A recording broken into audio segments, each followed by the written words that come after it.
What is going on, family? This is your boy Marcus Washington. You're on the Mark, where we talk everything Falcons football. How y'all doing this early Saturday morning, fam? I hope everything is going well. I hope you guys are staying warm. And I'm gonna try not to be too long-winded in this video. A lot has transpired since we last spoke. One of my friends reached out to me after listening to my last pod. Shout out to them. And they said, "Hey, Mark, it's probably not going to happen Sunday." So I'm like, "What are you talking about?" Because I was for sure. Yeah, they doing this thing Sunday. And he was like, "Bruh, they haven't even obligated the Rooney Rule. So per league rules, they couldn't hire Bill Belichick if they wanted to." And I'm like, "Bruh, you're kidding me. You are kidding me. Didn't they interview three black head coaches?" And he was like, "Yeah, but they were not in person. Rooney Rule states that you have to interview 2 minority coaches in person. Right now, Atlanta has interviewed 0 minority candidates for the job." Which, at first, when we started talking, I was like, "Man, that's dumb as..." If you're going after Belichick, why the hell would you not get this out of the way? Because it's not like the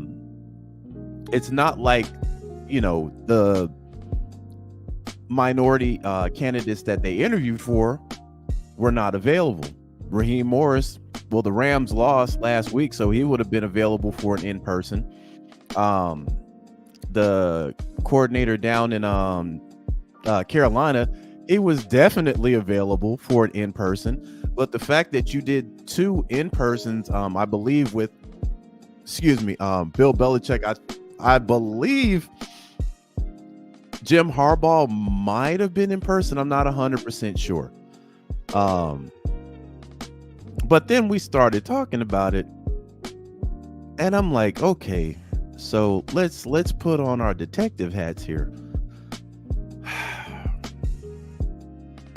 I expected Bill Belichick in Atlanta Saturday.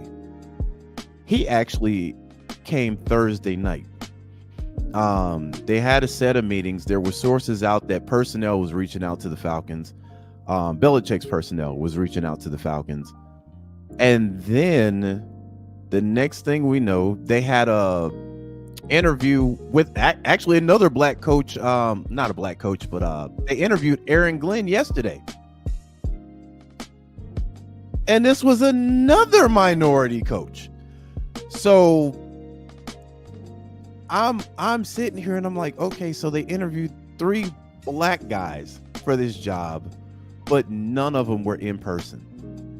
But they got Bill Belichick flying in on Thursday instead of this weekend. They announced that they had a second interview with Bill Belichick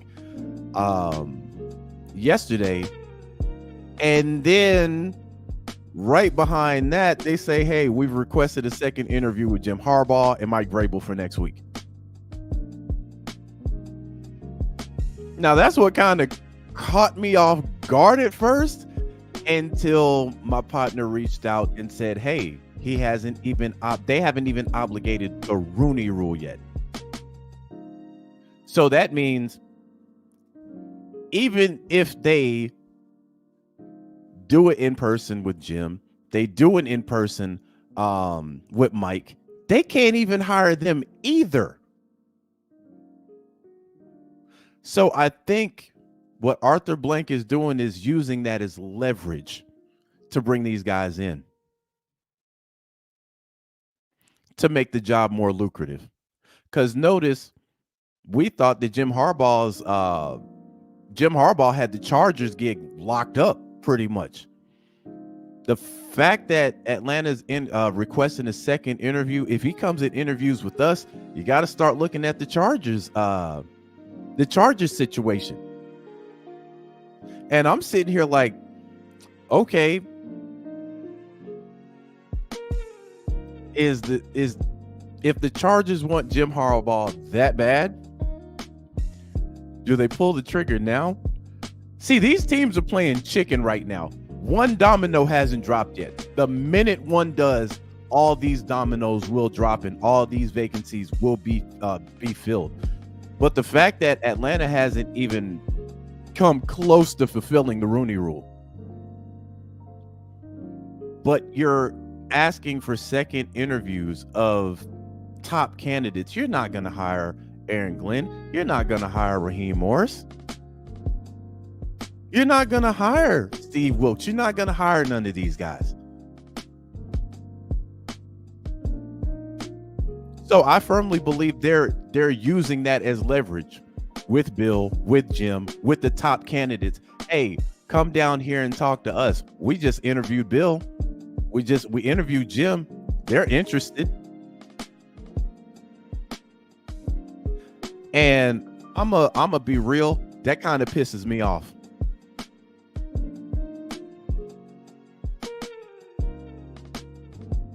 Because if you are using the Rooney Rule as leverage, fucked up to these black coaches, that whatever 2 candidates that come and interview with Atlanta, you don't have the job. You don't have it. So you might as well not even put your best foot forward. It's clear to me now, Arthur's using this right here, because you've interviewed them all via Zoom. Then I thought to myself, well, maybe they have to do that first. But Arthur didn't do that with Bill Belichick. That was an in-person meeting the first time, and it was between the owner and Bill Belichick. When Jim Harbaugh interviewed for the Chargers job, it was an in-person meeting. There was no Zoom before that. So while it might be low-key strategic, it's low-key fucked up also.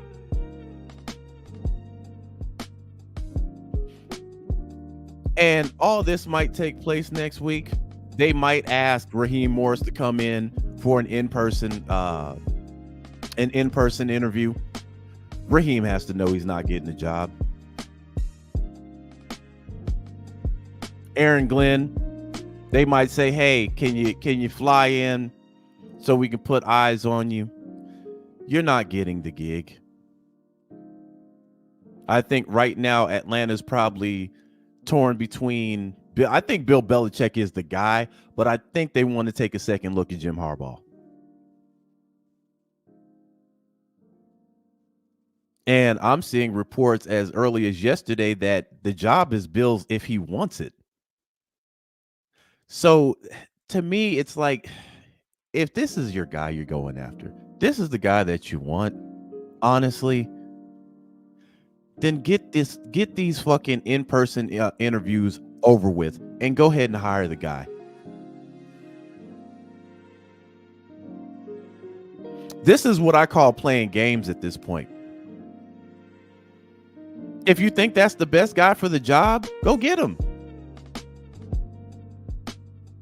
If you interview with Jim Harbaugh and you think he's the best guy for the job, get him. But what you have to do in order to hire any of these guys is you got to lie to 2 black people.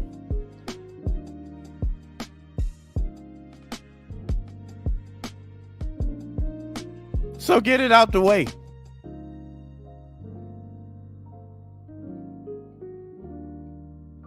And it's fucked up when I say it like that, but that's the truth. In order for them to hire Bill Belichick, Mike Vrabel, Harbaugh, or Pete Carroll, they have to lie to 2 black men because they don't stand a chance at getting the job.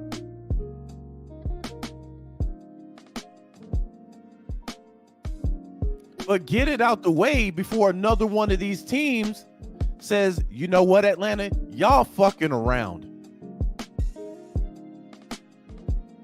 Y'all dragging ass, fucking around. Y'all ain't even brought 1 black man in or you know what we gonna do? We gonna take one of these guys off your hands."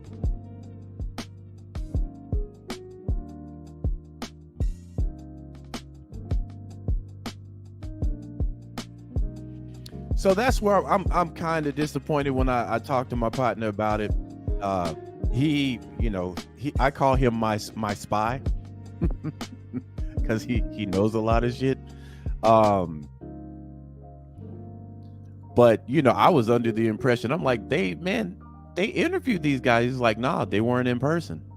They got to be in-person interviews. And right now, the Falcons have 0 in-person interviews with these guys. So that's why you're seeing the Falcons request a second interview with Harbaugh and an interview with Mike Vrabel. They can do that because they have no other choice. They can't hire Bill Belichick. They can't hire those guys. But what I think is in between time, they're going to bring in 2 black men to interview.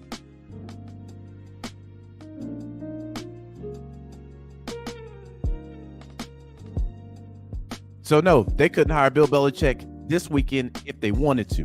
Now, on the flip side, we can say the front office is incompetent, but it's hard for me to think that they're incompetent when Rich McKay is on a committee where he's supposed to know all this shit.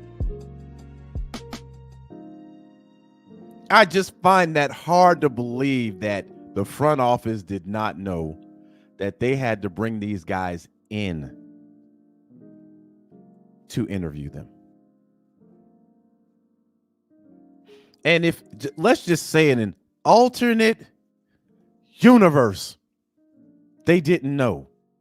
When Bill touched down on Thursday There's no way they could have known that, because Terry Fontenot would have known this. There's no way they did not know this.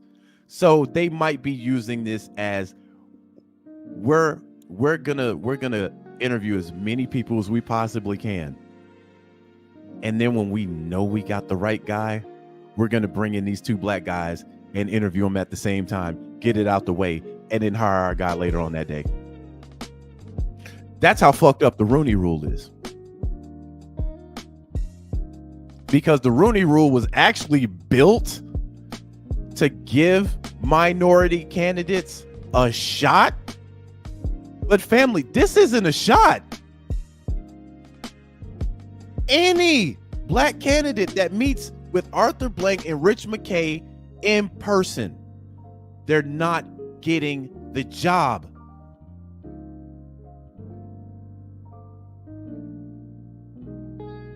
So I'm gonna be 100%. If I was a candidate and they were calling me in, it's gonna be a short interview. I'm not putting my best foot forward. Why? I was a lame duck the minute I got off the plane.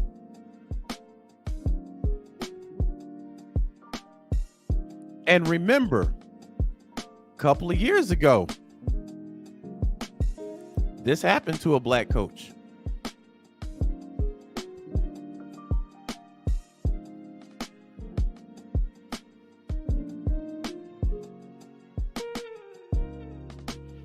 Hold on. Let me pull it up.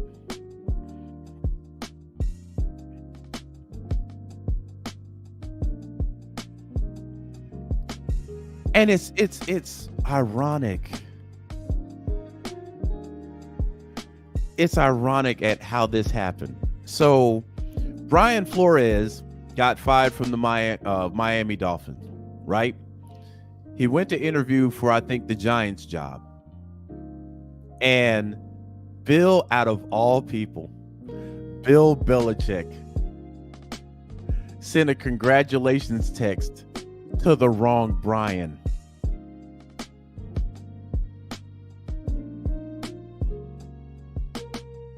And this actually, scratch that, he hadn't interviewed with the Giants yet. Daboll had pretty much already got the job. They were going to bring in Brian Flores to interview, even though they basically gave that job to Brian Daboll. And Bill Belichick kind of fucked it up because he was supposed to have sent that congratulations text to Brian Daboll, but he accidentally sent it to Flores. Flores was a lame duck walking in there. So these owners have found a way to manipulate the Rooney Rule. And I think that's what's going on right the fuck now with our organization. Family, I'm telling you what's about to happen. Two black coaches are going to be invited. The Flowery Branch. They ain't going to be on the fucking yacht for interviews next week. Neither one is going to get the job.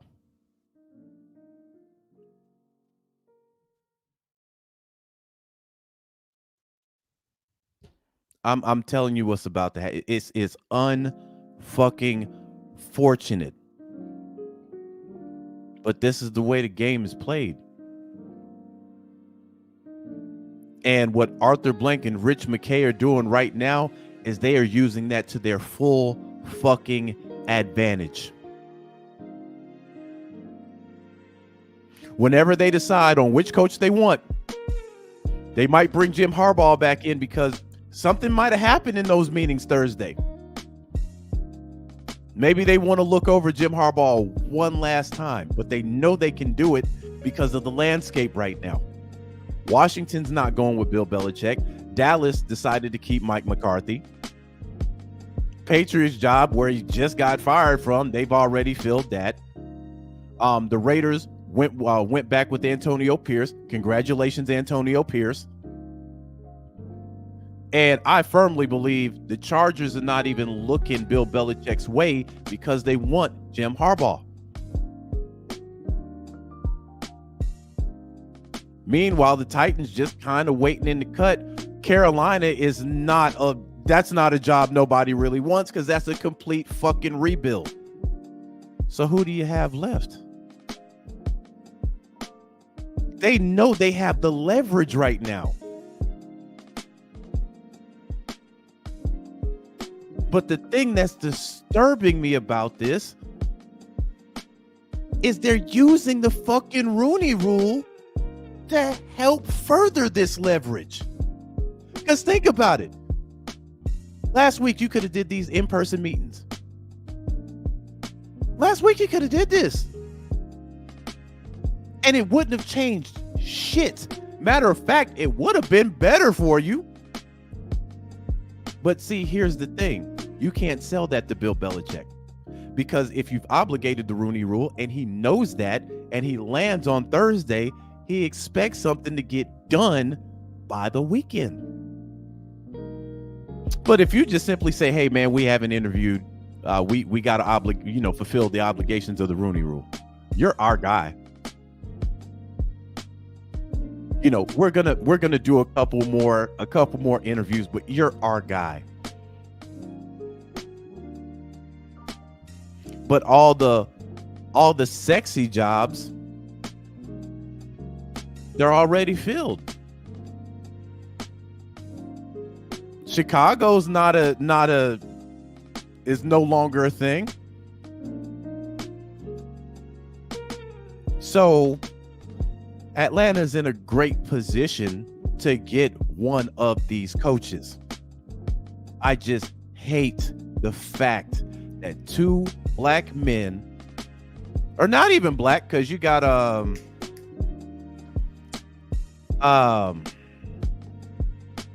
dude that just got Ron Rivera, but he hasn't been on nobody's radar now that I think about it. So you're gonna have two lame ducks jump off a plane knowing good and goddamn well they're just there to fulfill the Rooney Rule. They don't have a shot.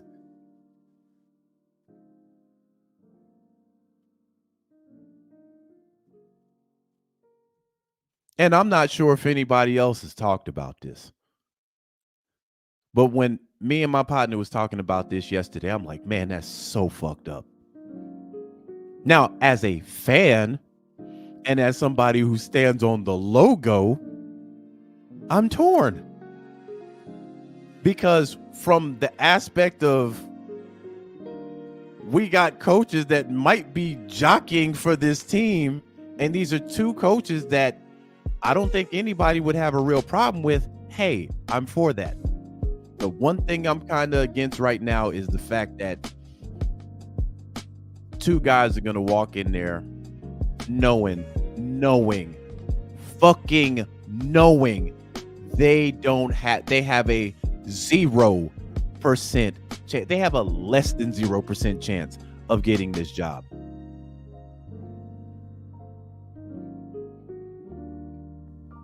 Now, technically, per rules, Atlanta hasn't violated anything.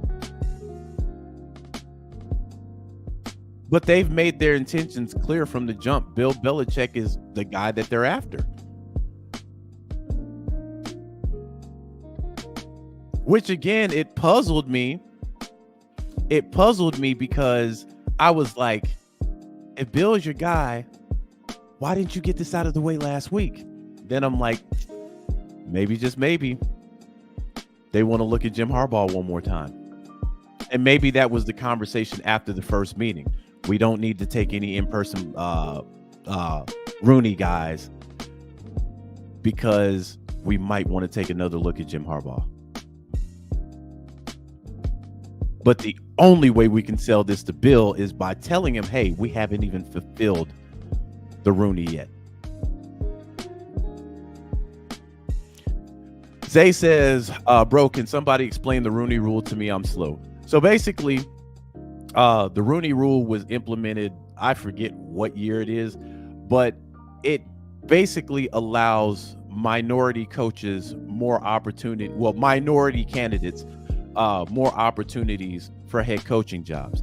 So each team has to interview at least 2 minority candidates for a head coaching job, right?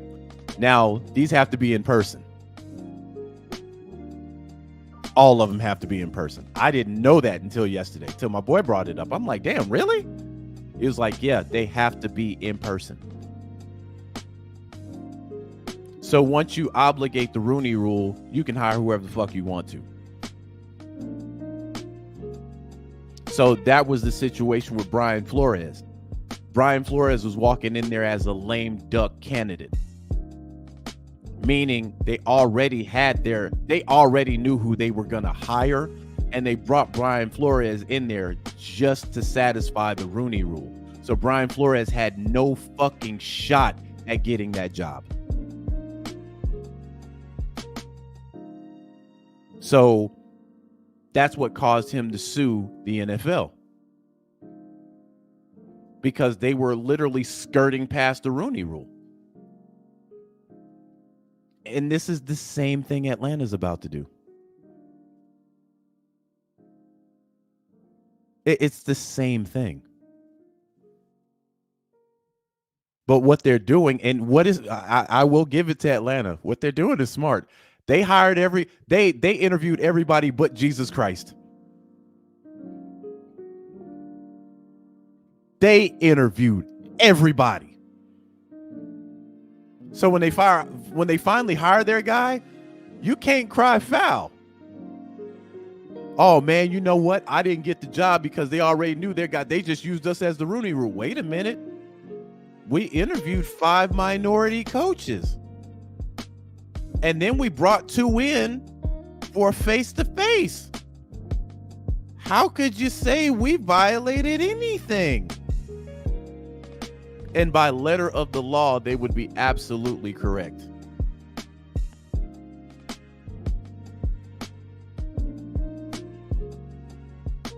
They would be correct. So y'all know me, fam. I'm going to hop on here and I'm going to tell y'all my honest to God truth about things, no matter how much it hurts. As a black man, that's fucked up. As a Falcons fan, I get it.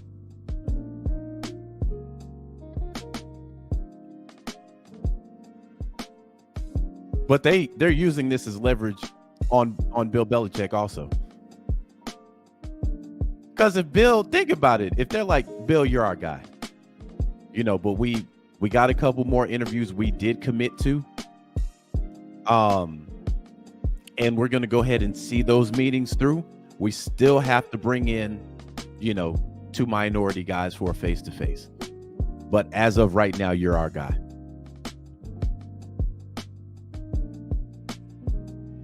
And Bill got time. Bill got time.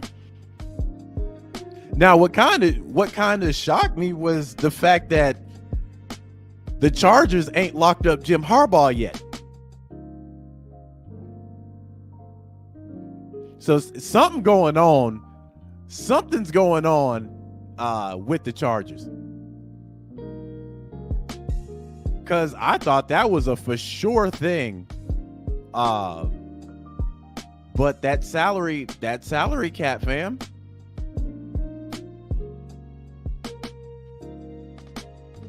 So let's go.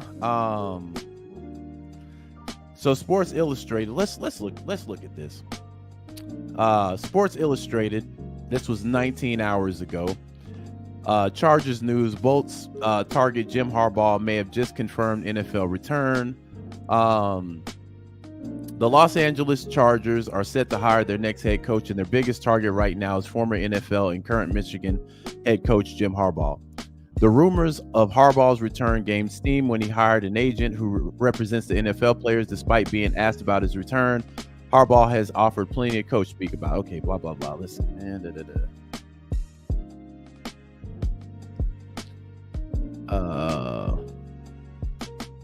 Okay, I heard about this speech that he gave.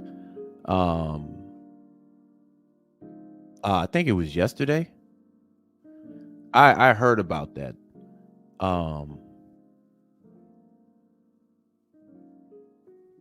But yeah, this is a whole lot of filler in this article, man. But even the Chargers, I'm reading right here. Um, the Chargers have to abide by the Rooney Rule and interview at least 2 minority candidates in person before an offer can be given.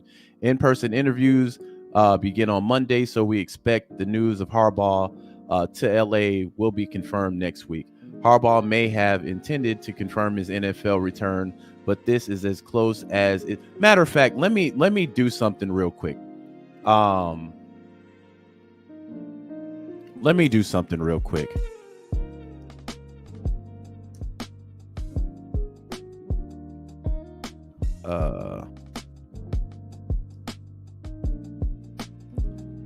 Because I may be off on something.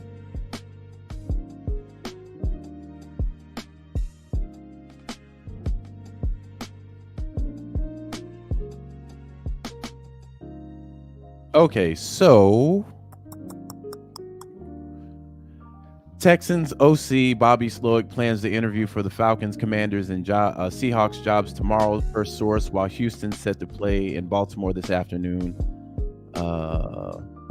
Slowick has already met with the Titans and the Panthers. All right, I want to see.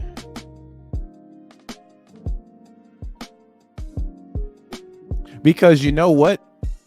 I might be wrong about this. Because it is Monday will be after the divisional round. Now, per rules, I don't know about the in-person interviews, but that's kind of weird though, because Belichick has met in person, Jim Harbaugh has met in person. New England was kind of a different thing because they already had in the contract that Gerard Mayo was the successor to Bill Belichick, so they actually were they were not required to obey the Rooney Rule because they already had on paperwork what it was going to be. So they were able to bypass that altogether. But now that is interesting because a lot of these interviews have been done via Zoom or whatever the case may be. But there are 2 that I know of for a fact that were in person.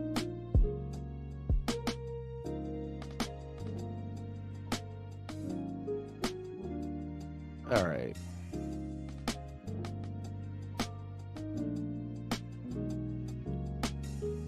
So what we're gonna do? We're gonna do some research together, family. We're gonna do some research together. All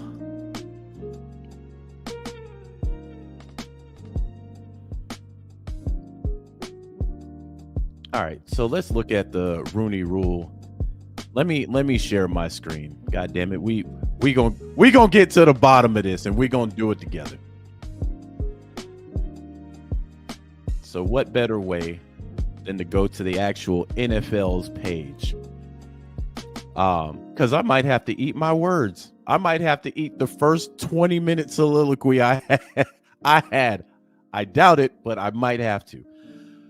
Okay, so let's look at the rules. The first rule: club must interview at least 2 diverse candidates from the career development advisory panel list or a diverse candidate not currently employed by the club. All right, so it can't be in-house. 2, clubs must conduct, and they got this shit highlighted. The next 3, clubs must conduct an in-person interview with at least 1 external minority candidate for any GM or head coaching interview. Well, we know that's 2 now, so they need to update this. 3, clubs must continue to consider multiple diverse candidates, which technically the Falcons have done. They've done that. 4, club must maintain complete records and provide them to the league upon the commissioner's request. 5, if the final decision maker is involved from the beginning of the hiring process, they must be involved through the conclusion of the process. Well, we know Arthur Blank has been, there since day one. NFL Commissioner Roger Goodell stated that the updates bolster the current Rooney Rule requirements and are intended to create additional opportunities for diverse candidates to be identified, interviewed, and ultimately hired when a vacancy becomes available.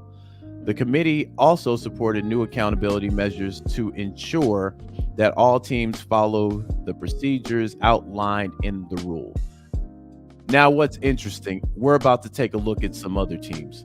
Well, we know for a fact that the Chargers, to my knowledge, I think they've only interviewed Jim Harbaugh, but let's look at their coaching interviews.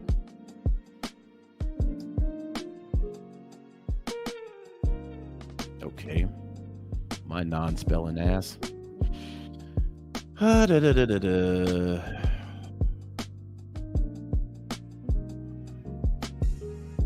Okay, so let's go to USA Today. So they've interviewed, damn these pop-ups. They've interviewed Chargers interview former Stanford coach David Shaw for head coaching vacancy. And okay, so they had it in person. So there isn't really a rule to when you can have these guys, in front of you. Jim Harbaugh isn't the only former Stanford football coach the Los Angeles Chargers have interviewed. The Chargers had an in-person interview with David Shaw, the team announced Thursday. Shaw previously coached at Stanford. Okay, blah, blah, blah.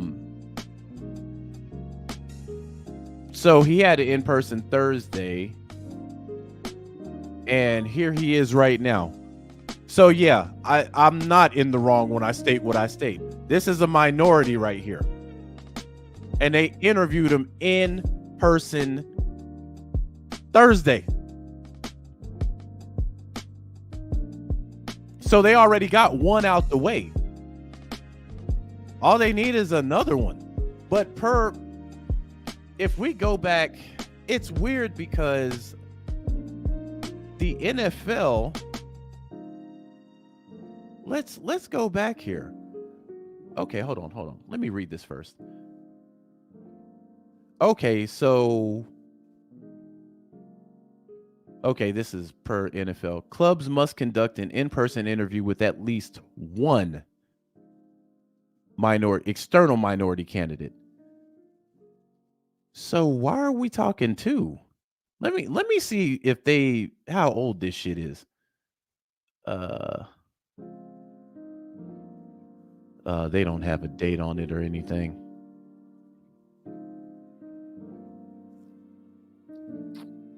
But I'm sure this has to be the updated. This has to be updated.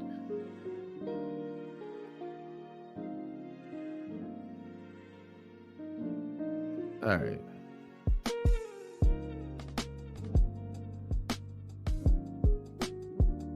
So let's go here real quick.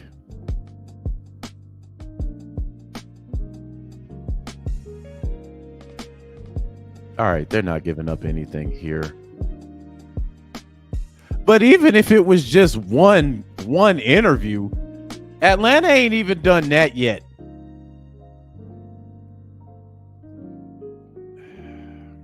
So let's do it this way.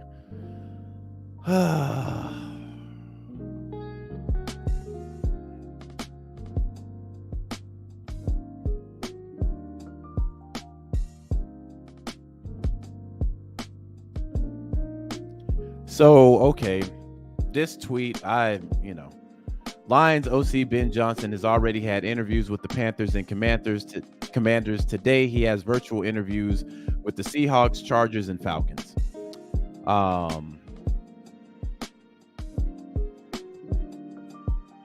So by letter of the law, the Falcons head office, they're doing things by the book. But they're not going to hire a minority coach. They're not. They're not. And they have who? Hold on. Let me see exactly how many people Atlanta has fucking interviewed. Because Jesus, the list is getting long. With Bill Belichick at the top, it's getting long.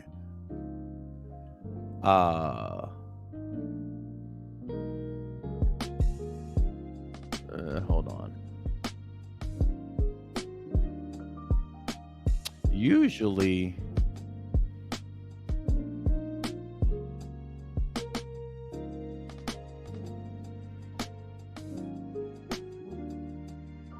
oh jeez, us, I hate this. How come you can't just read the fucking articles anymore? They got these pop-ups and they want you to buy shit. Bro, I'm not paying to read. I'm sorry. I'm not.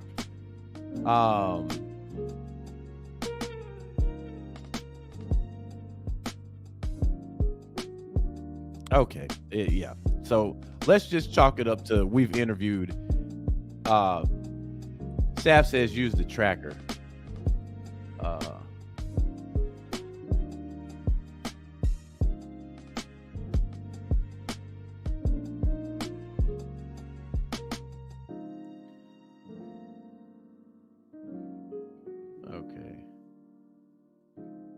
Okay, here we thank you. Thank you for that, Sav. All right, so Antonio Pierce is off the table. So you got Mike Vrabel, Bobby Slowick, Ben Johnson, Raheem Morris, Brian Johnson, Aaron Glenn, Mike McDonald, Anthony Weaver, Steve Wilkes, Ejiro Evero. You know what? I'm a find out how to pronounce this man's name. Brian Callahan, Jim Harbaugh, and Bill Belichick. So Belichick already had a second interview. Jim Harbaugh's coming in for a second interview. They're interviewing Ben Johnson, I think, today via, stream. So you got Raheem Morris, Aaron Glenn, Steve Wilkes, Ejiro. All those are minorities. I want to say I think Anthony Weaver is. I'm not 100% sure.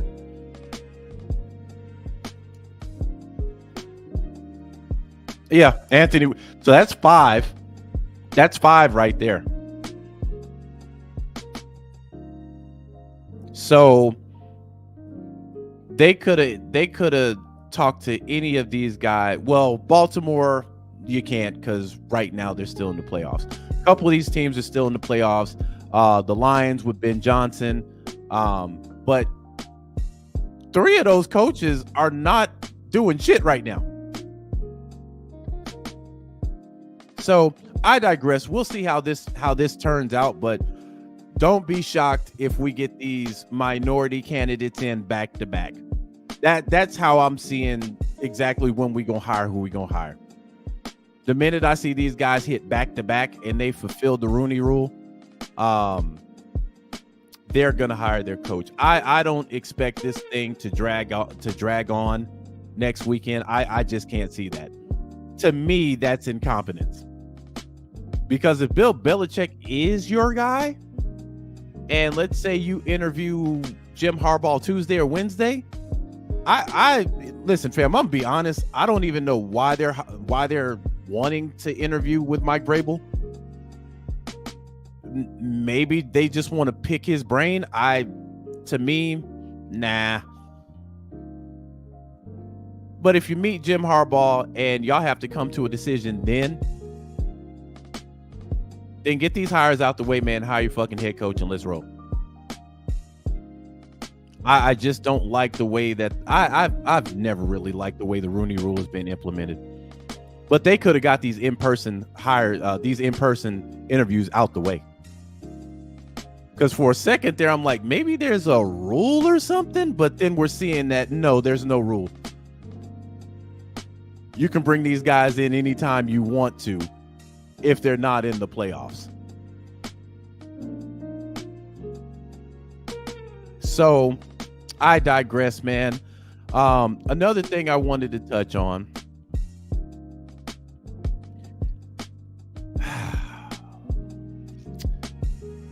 A lot of people on the Kirk Cousins bandwagon all of a sudden. Lot of people now on the Kirk Cousins bandwagon. This is why I tell people, man, stand on your square. Never change who you are. Some of these folks talk out both sides of their mouth and ain't ever wrong. Now, I heard some people willing to ride for Desmond Ridder. All season, willing to ride for him.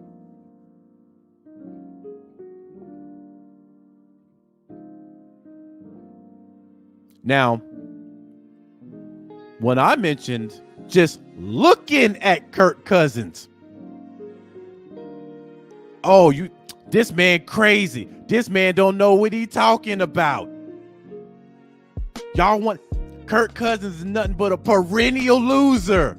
That's all he does. He loses. At that time, Kirk Cousins was second in passing, 18 touchdowns, 5 picks. Justin Jefferson, nowhere in sight for weeks, was turning Addison into an absolute fucking stud. But I'll take it further than that, family. I was saying this before the season started.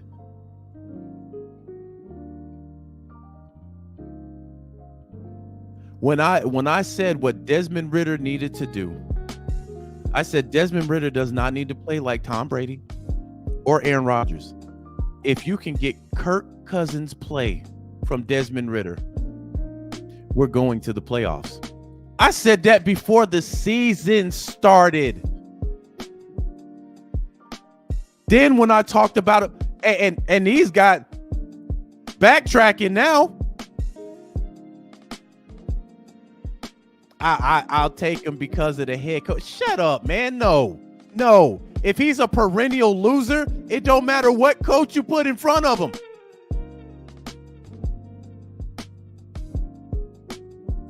All he's done is lose. What would change with Bill Belichick then? What would change with Jim Harbaugh? If you're a perennial loser, you're a loser. Facts. If you think Bill Belichick can come in here and fix Desmond Ridder, no. Here's the counter to that. He couldn't fix Mac Jones. Let people tell it. So either way, you're contradicting yourself. If he could fix Desmond Ridder, he can fix Mac Jones.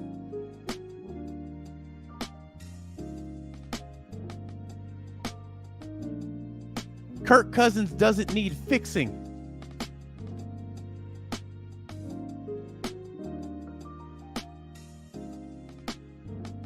Vaughn, what's going on? He says, Mark, check this out. I went back and listened to all your lives from the beginning of the season. You literally been standing on business. Yeah. All these other guys have had to backtrack.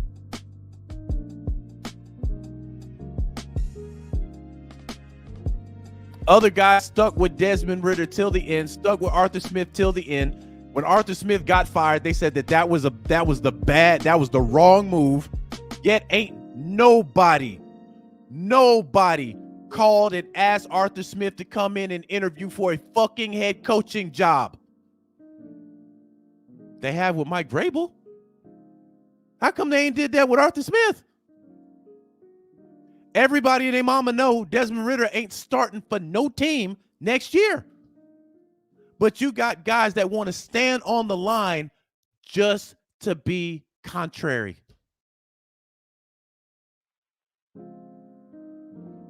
But then at the same time say they don't want a 6-time winning head coach in here. Now, all of a sudden, when reports come out and say, hey, listen, Kirk to Atlanta may be a possibility. Then footage comes up where Kirk Cousins is talking about, I wouldn't turn down the opportunity to play with the greatest coach of all time. Now cats is tap dancing. Now it's acceptable to root for a loser.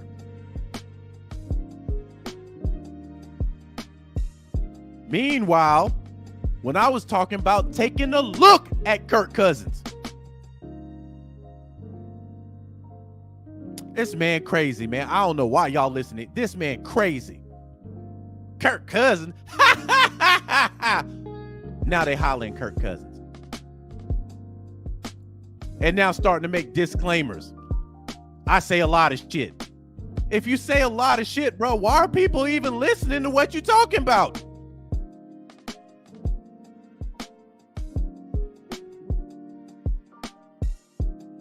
Stand on business till the end. If you think Kirk Cousins is a loser, stand on that. Because there's nothing Bill Belichick is going to do to elevate Kirk Cousins. He's a defensive-minded guy.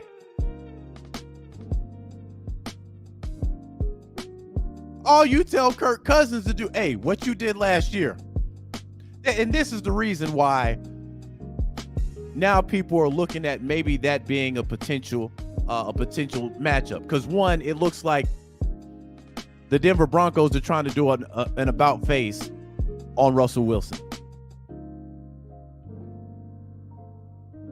You're looking at Chicago. You got to weigh what you're willing to give up for Justin Fields. You got to weigh draft capital. You also got to look at the fact you're going to have to pay this man. So in 1 to 2 years, you're talking about, paying him the average. But Kirk, on the other end, that's what I was looking at in the middle of the season.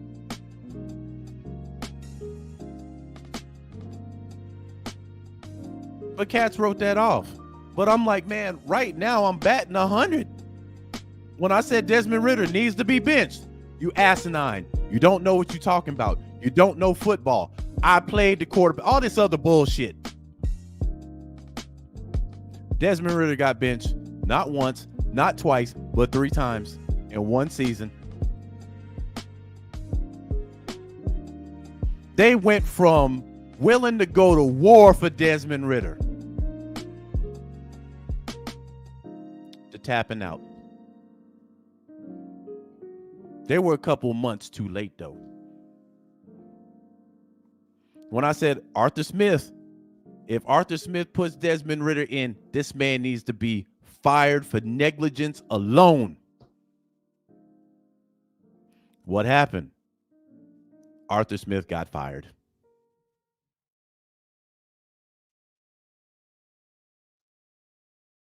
So again, when it comes to this coaching hire, Bill Belichick seems to be the apparent front runner. And I think in the end, it would surprise me if they don't hire Bill Belichick. But if they hire Jim Harbaugh instead of Bill Belichick, listen, fam, I've told y'all, I'm with whoever they hire. But when I made my last video, I was under the impression they had already fulfilled the Rooney Rule. But they haven't. So they need to take care of that. But I'm pretty sure they won't do that until they interview Jim Harbaugh. And I think that's when things will move pretty fast. I think Vrabel, I don't even think Vrabel is going to be an in-person meeting. Matter of fact, let me look that up real quick.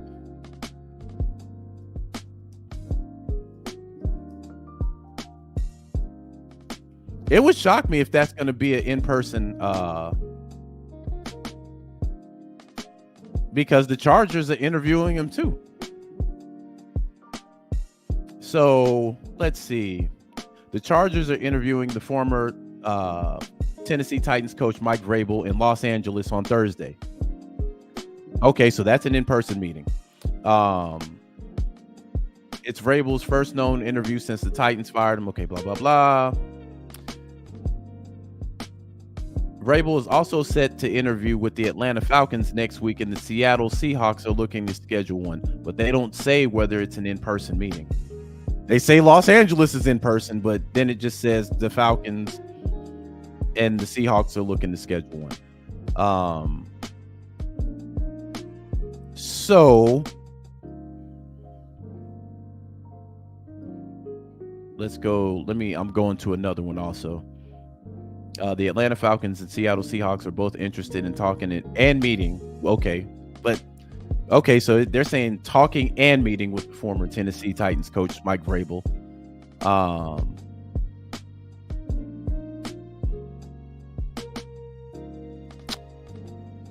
so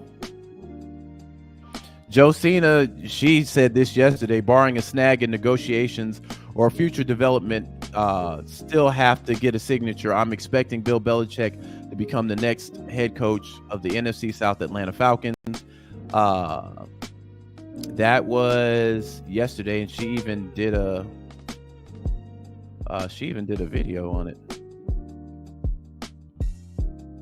Boy, Josina looking bad in the motherfucker, boy. What the hell? Oh, my goddamn mouse went dead.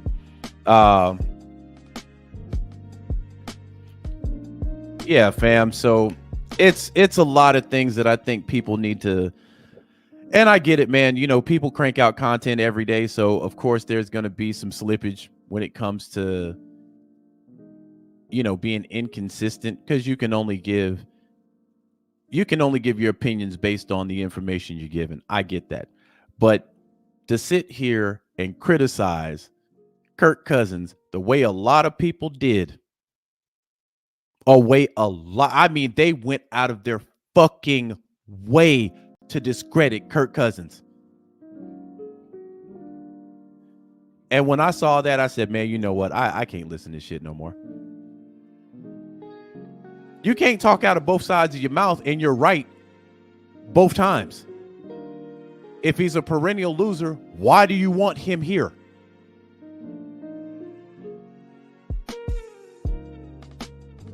What? That would make him the savior, wouldn't it? And you know who I'm talking about. That would make him your savior, right? Because that's what they told me. And I was just talking about taking a look at his ass. Why would you look at him if he wasn't your savior? Now look at how they talking. So Kirk Cousins got to be y'all savior too. I was talking about looking at him. These motherfuckers actually talking about bringing him in now. Injury and all. And I just be laughing because I'm like, eventually they come around.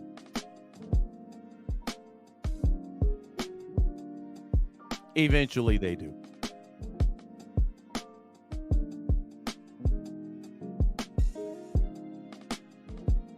Didn't want to look at the numbers.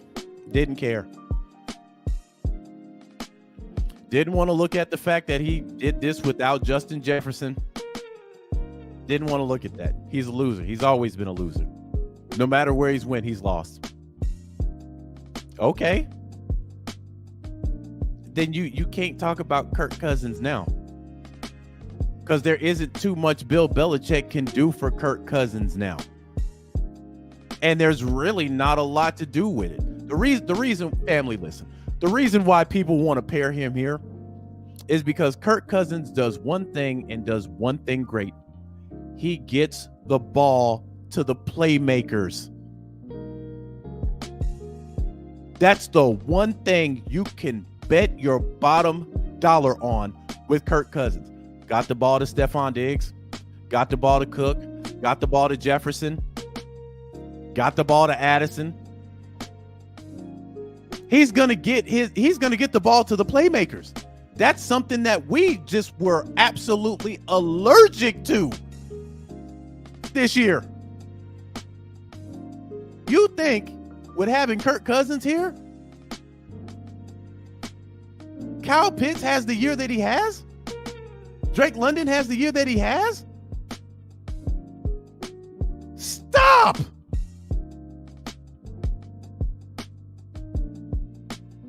So when you look at that, that is what Kirk Cousins brings to your team. You don't have to worry about him not getting the ball to your playmakers. Seasoned veteran, you can probably get him on a good contract.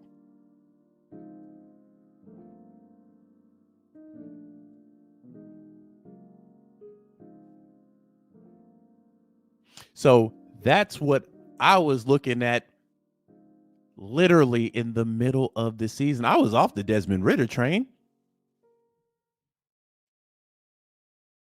It took that pick in Carolina for people to really see just how bad he was. People were holding, Ridder fans were holding on for dear life until that pick happened.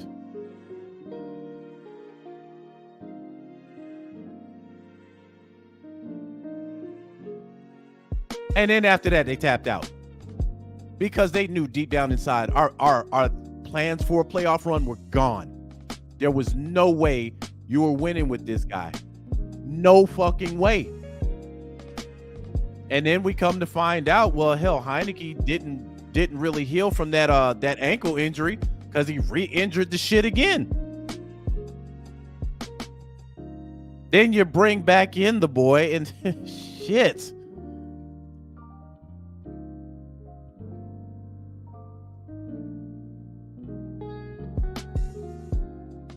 So to me, I don't have a problem with who people feel that we should bring in. I don't. I really don't. My issue with situations like the Kirk Cousins situation, you can't exhaust your every breath saying this man is trash. He ain't never been a winner. He's always been shit. And then turn around and say, yeah, if Bill Belichick's our coach, I can see that. No. Because here's my question. If that's the fact, you might as well keep Desmond Ridder as your starter. Because the way they were talking about Kirk Cousins, he's a loser. So's Desmond. So why would you waste the capital to go get Kirk Cousins?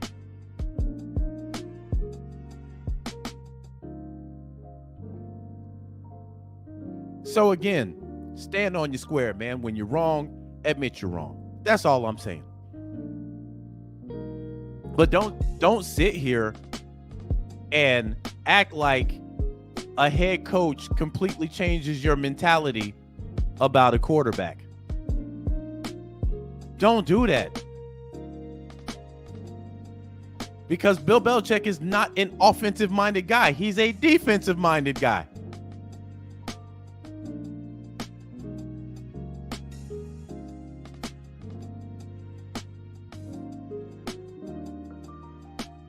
It'd be different if you just said, hey man, nah, I ain't really sold on Kirk, man. I don't really think he would be good for the team. Okay, fine. But to go out of your way, I mean, went out of their way, not just one of them, multiple.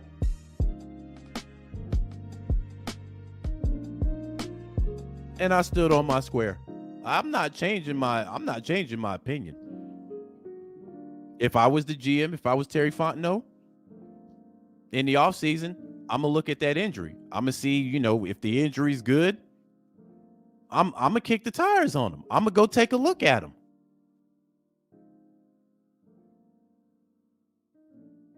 But now that there are reports coming out talking about a pairing, now people are with it. Okay, bro. I get y'all.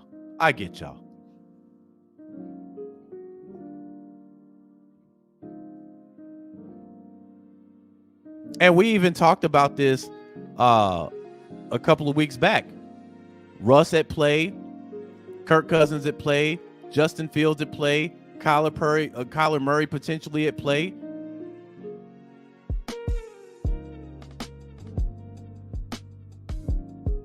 But the one thing that I've noticed, and this isn't just one particular person or two. The one thing that I've noticed is now that Atlanta's in a position to potentially make moves to be a winning team, there are some people that still hold on to a losing mentality. You fought for Desmond Ridder. Wasn't ready. He proved that on the football field. Absolute trash this year. The only people that are still caping for Desmond Ridder is the small group in the Falcons fan base. That's it. Nobody else on the planet is caping for Desmond Ridder. Arthur Smith, not really a good head coach. Only ones that are caping for Arthur Smith is that small group in the Falcons fan base.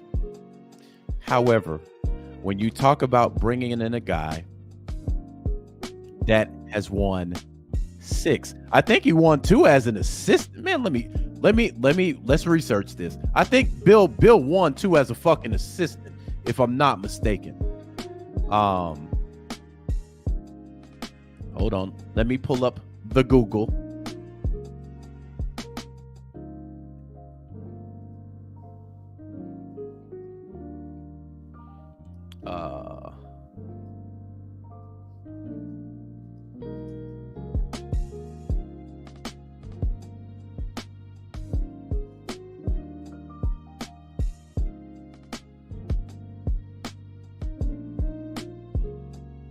Okay.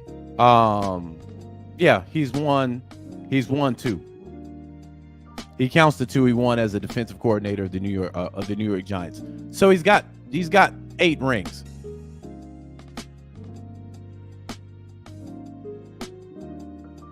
Right? However, hold on. Let me pull up something else.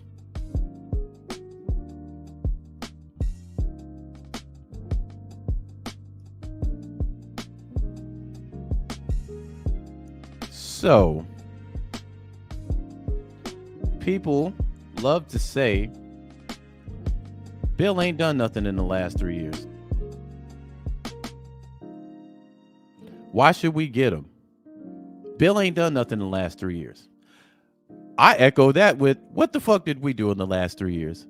Family, do you know that 2 out of the last 3 years, his team had a better record than ours? And the year that we had a better record, it was only by 3 fucking games, and it was this year. So when people ask, what has he done in the last 3 years? My response is, better than us. With kind of a worse roster.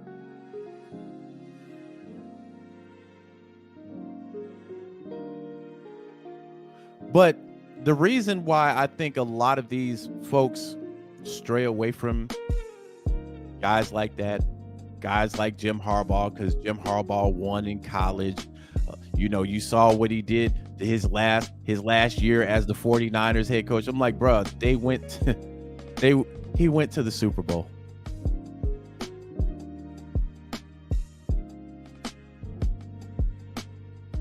And then he almost went back to the Super Bowl. All he's really done is win. But then they'll tell you that those guys, they don't want. But they want Ben Johnson, who's done nothing. Family, let me tell you a stat that might blow your mind. If Ben Johnson walked in as the head coach of the Atlanta Falcons and I walked in as the head coach of the Atlanta Falcons, we have the same amount of wins as a head coach.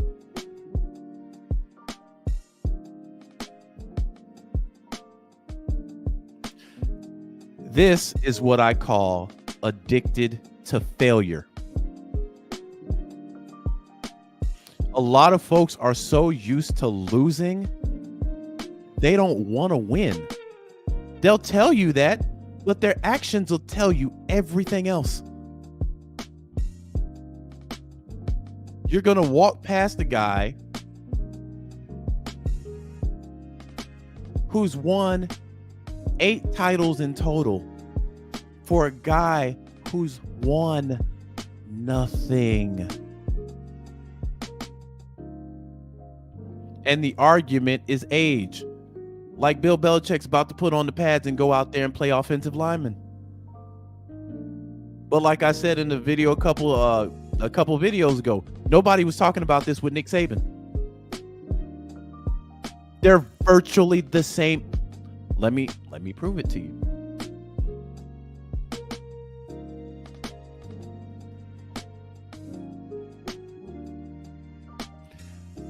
Nick Saban is 72 years old.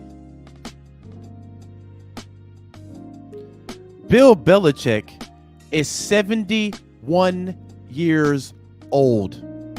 Saban's older than Bill Belichick, family. Nobody's talking about this with Nick Saban. He's getting too old. Nobody's talking about that. When this man retired, these cats was hitting the transfer portal quick.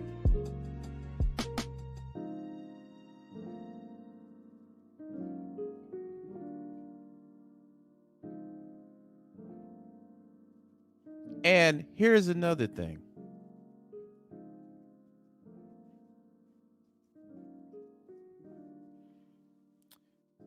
Some people will say, well, you know what?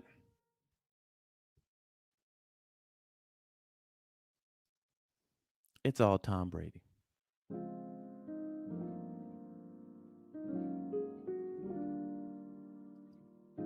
It's all Tom Brady. That's the reason he had all those rings, is because of Tom Brady. But what people fail to tell you is the first handful of rings they got, you can thank the kicker. Nobody mentions that with Tom Brady. Nobody remembers the infamous tuck rule.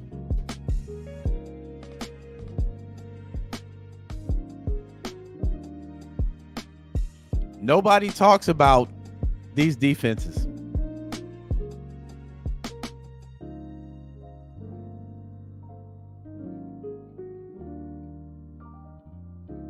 Family, in 2018, if it's all about Tom Brady,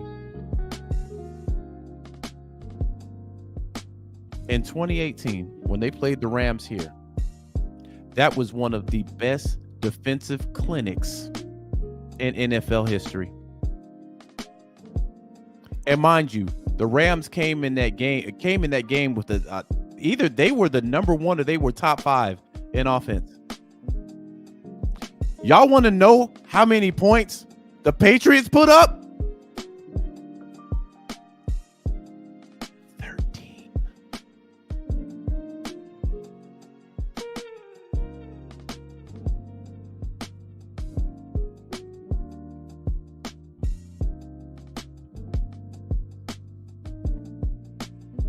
But it's all Tom. It's all Tom. That's all you hear. Bills nothing without Tom Brady.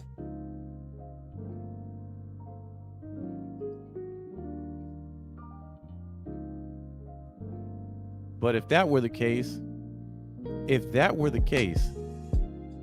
how the fuck did the Rams even stand a chance, bruh?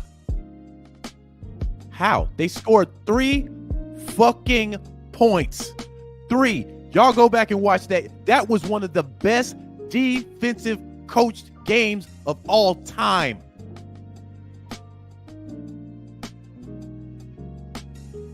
Bill Belichick just happens to call defense, bruh.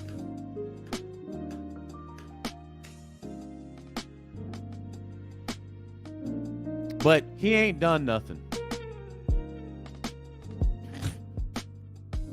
What has he done lately? 2 of the last 3 years, he's had a better record than we have. So I don't understand this Bill Belichick slander. I don't get it. We haven't done shit. However this coaching thing pans out, if Bill Belichick happens to be the man, he's done more in his fucking career. Let scratch that.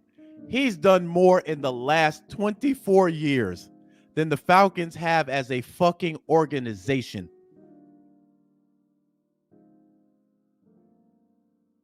And mind you, his team had a better record 2 out of the last 3 years than we did.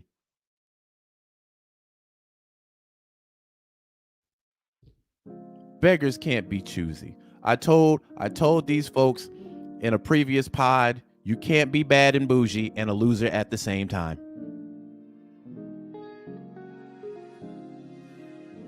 But people that like to discredit winners are used to losing.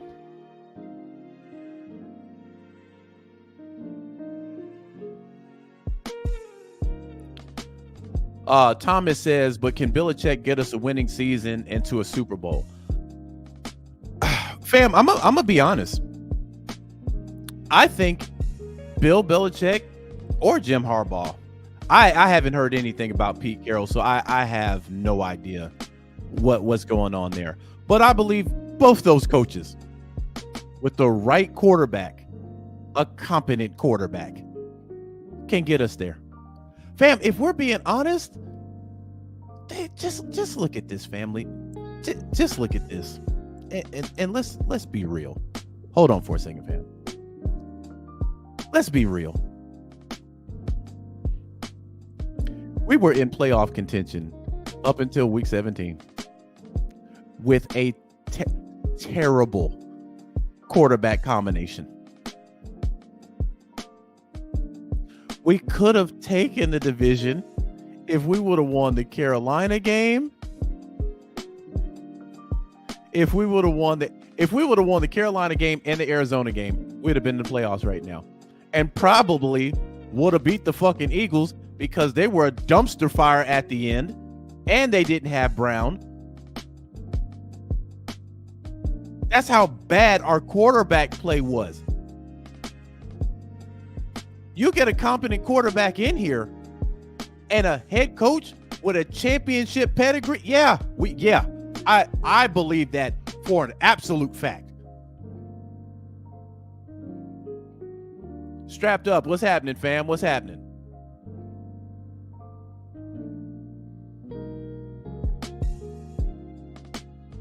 Strapped Up also says, I really think we need to go Bill Belichick. He has the experience. He will also bring in great talent from across the NFL. I would also bring in Mike Vrabel as our defensive coach, but sure about sure about OC though. I think Vrabel is going to get a head coaching gig. So what's interesting, and I think they'll announce who the head coach is next week. I did not realize they had not obligated the Rooney Rule. Had they obligated it, we talking today or tomorrow. But what they did was strategic in theory.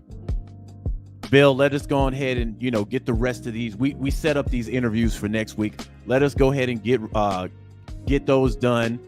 Get these minority interviews done, and then once we cross our dot our I's. Once we do that, we'll go ahead and announce you. Now, on the flip side, I am glad that the Falcons are interviewing all these folks, because you know what we've been notorious to do, Steve Sarkisian.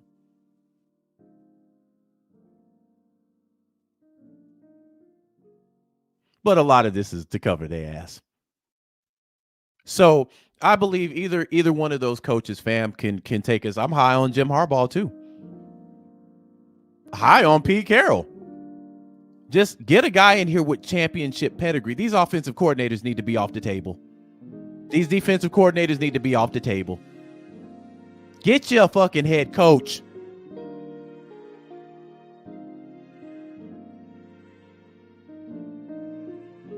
That's all I'm saying. And if the plan is we get one of these guys. Now, let me say this. Let's just say hypothetically they go Jim Harbaugh. Chances are they might go for a QB in the draft. If they go Bill Belichick, I think they're going to go with a a veteran QB. They might draft a quarterback in next year's draft.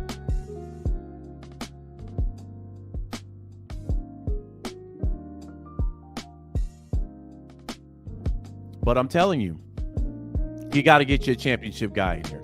Rodney says, should call this "Mark My Words" segment. That is a good title for a segment. Matter of fact, fam, I might take that from you. Hey, Rodney is the inventor of a "Mark My Words." I'm using that, Rodney. I appreciate that, fam. I'm giving Rodney the credit right now. Strap says, Mark, who do you think they will pick, bro? If you had to put money on the line, who do you think they would go with?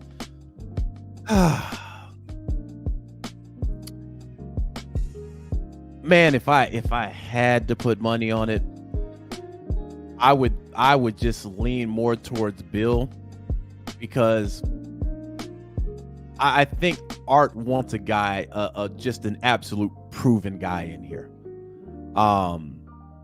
And even though Jim Harbaugh proved himself literally weeks ago, and Jim Harbaugh can put a team together, that's a fact. I have to look at, the relationship that Bill might have with Art, Rich McKay, so on, and the fact that Jim's been down at the college level for a little while. I don't know what his relationship might be with Arthur Blank. So I would still have Bill as the front runner. However, I would not, if they hire Jim Harbaugh, I would be happy too. I would be happy too, fam. Terrence says, hey Mark, do you think Rich McKay is the reason why we haven't signed a coach yet? I'ma say no. Reason why I'm saying that is because if he was the problem, I don't think you get that second interview with Bill. I don't think you get the second interview with Harbaugh, because these guys can turn down these interviews. So I don't think Rich McKay is in the way. Now, do I think Rich McKay might be handcuffed? Probably. But I don't think that he's in the way. And I've heard people talk about how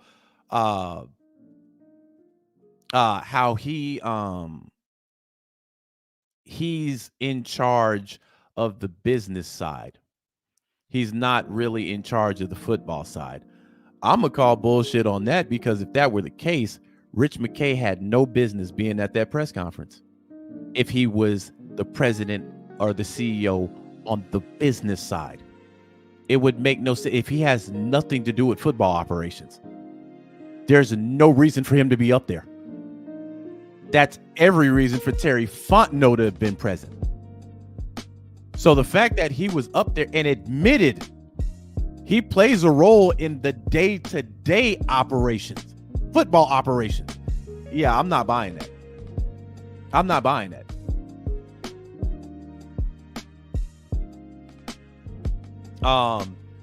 Derek says, I think you should start doing a call-in show when you go live. Man, I'll go ahead and spoil it for y'all, family. What I was gonna do is, as soon as the Falcons announce their head coach, I was gonna get on here, talk for about 30 minutes, then bring some people on the stream, and get their opinions on it, unfiltered, like we used to do back in the car in ABG. Unfiltered. You get on here, you say whatever you say. I ain't gonna criticize. I ain't gonna down talk you. Nothing. It's gonna be like hop on the live. You get on here. If you disagree with it, okay. If you agree with it, if you thought we should have went another way, fine. Everybody's opinion is warranted over here. So once we announce who our head coach is, I'ma hop on and I'm gonna let y'all get on. Now it's gonna be one at a time. I will say that sometimes when it's 5 and 6, the shit can get chaotic. It can get absolutely chaotic.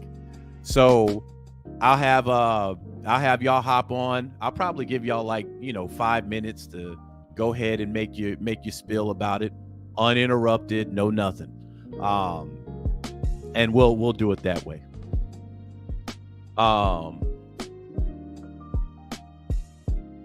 Derek says, I want to take Jim and they take a quarterback. I'm fine with that. Yeah, I think that if you go Jim Harbaugh, I think you're drafting a QB. Because that's one thing I can give credit to when it comes to Jim Harbaugh. The guy can build a fucking team, fam. And I like his energy. And I like his personality, honestly. Him and Bill are total opposites. They're complete opposites. Bill ain't really going to talk in the presser. He's going to answer the questions, but they're going to be as minimal as possible. Jim's kind of he's a different type of person. And the crazy thing is, both of their personalities would do well for this club. Because Jim Harbaugh, he requires discipline too. He's not one of these, I'm a friend of the family, to the players type of guy. He's a type, I require perfection.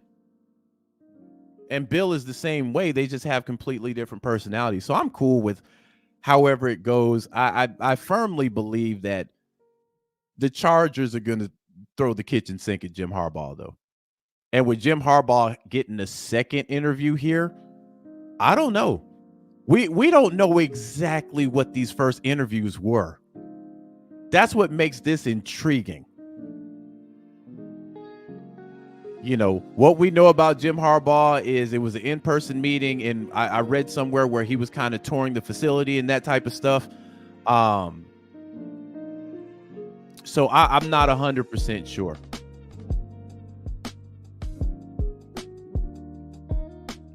But I'm happy about it. And, a lot of people say, man, this could go terribly wrong because we are the Falcons. Hey, I'm not throwing that out the window either, fam. I'm not throwing that out the window either. Hey, listen, we could all be sitting somewhere and we get that notification and all of us collectively say, what the fuck at the same time? And the Falcons, the damn Falcons. That is a possibility. That is a possibility.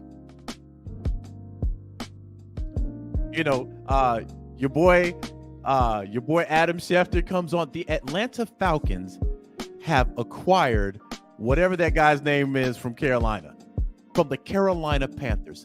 This is a huge shock, Greeny. We all thought that Bill Belichick was the front runner of the Atlanta Falcons job. But a turn of events, unbeknownst to us, caused them to go with the defensive coordinator. They liked what they saw, and his interview absolutely blew Arthur Blank and Rich McKay away. So they decided to go against what everybody thought was a surefire hire in Bill Belichick, and they went with the defensive coordinator. That could very fucking well happen. And I'm telling you this right now. If it does, I'm about to lose 10 pounds because I'm going to have to run. I'm going to have to run laps somewhere to get pent-up frustration up out of me, dog. If that happens. But what I'm waiting to hear, Adam Schefter report. So Greeny, after 2 weeks of flirting with each other, Arthur Blank had a one-on-one meeting with Bill Belichick on his yacht, the Dreamboat. And what started off as a date has become a full-blown relationship because the Atlanta Falcons have hired Coach Bill Belichick to coach the team. That's what everybody's expecting at this point. Could be Jim Harbaugh. I don't give a damn. That first example I gave you, that's a no-go. That's a no-go.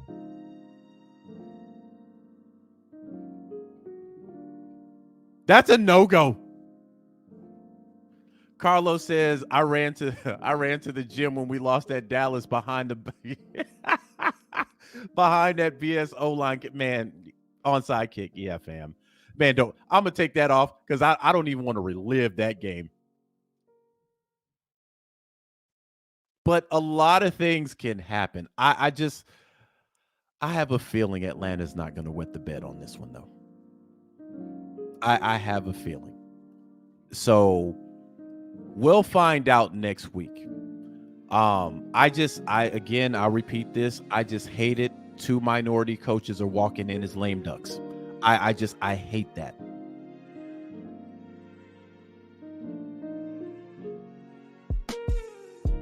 But that's how it works in the NFL.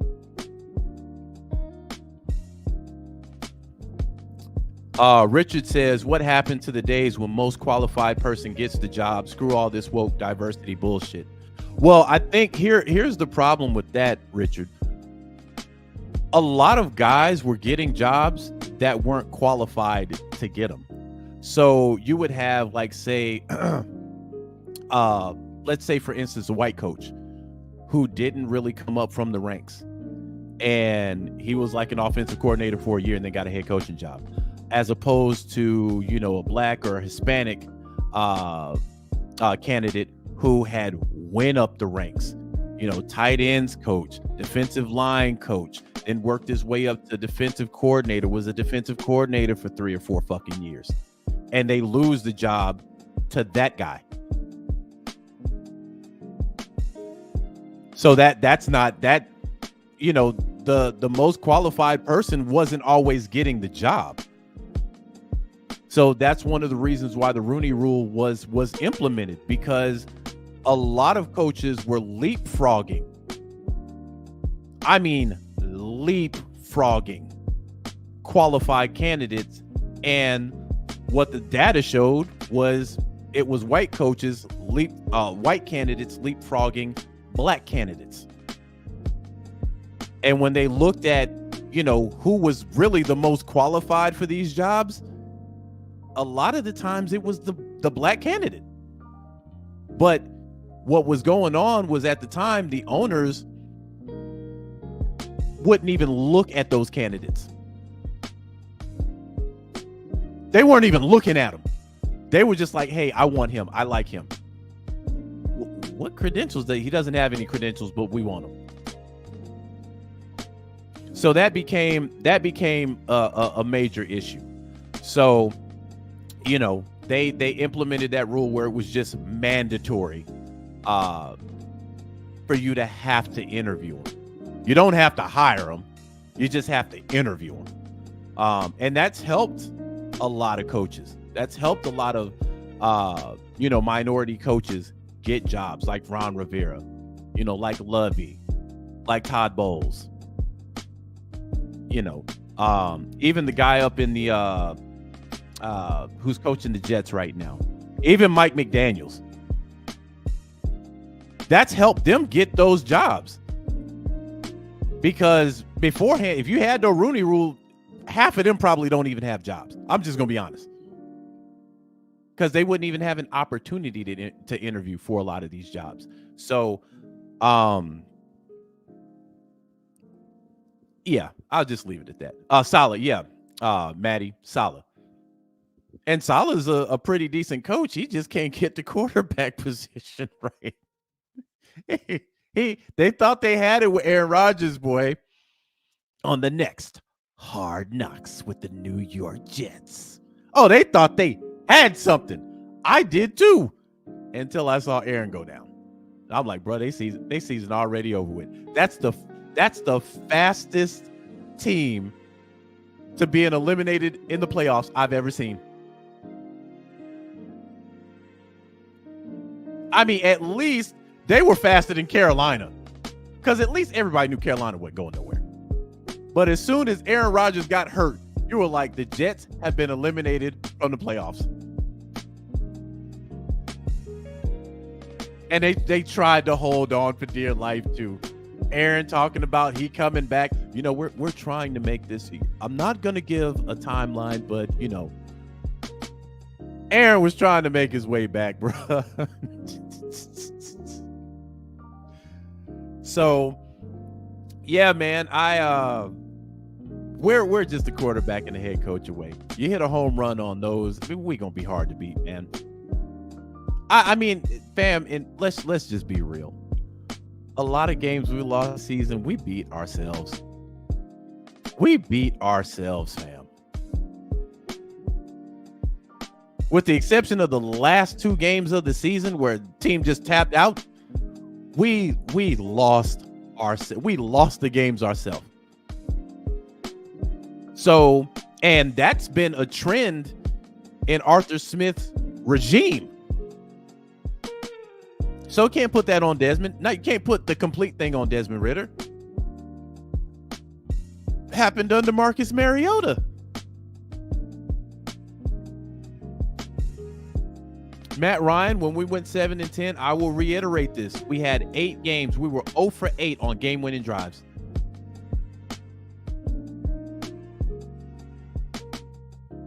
And that's games. 0 for 8. So he had the potential to make the playoffs 3 straight fucking years. And he ended at 7-10, 7-10, 7-10. Maddie says, if we get Belichick or Harbaugh, how many primetime games we get next season? I'd say 4. I definitely say somewhere around there. I definitely think if you get one of those, we're opening up the season with a primetime game. We're opening the fuck up with one. I think we'll get a Thursday nighter. I think we'll get a Monday nighter. I think we'll get Sunday, Thursday, and Monday if you get one of these coaches. So that's 3 right there off the top. But we got to get one of them first. So again, I'll dig in more into this Rooney Rule and stuff like that. You know, in the beginning, you know, I went off and then I said, well, maybe, just maybe I'm looking at this wrong. Maybe there's a reason why they haven't done these in-persons. And then we found other teams that have already done in-persons with minority candidates. So that's not the case.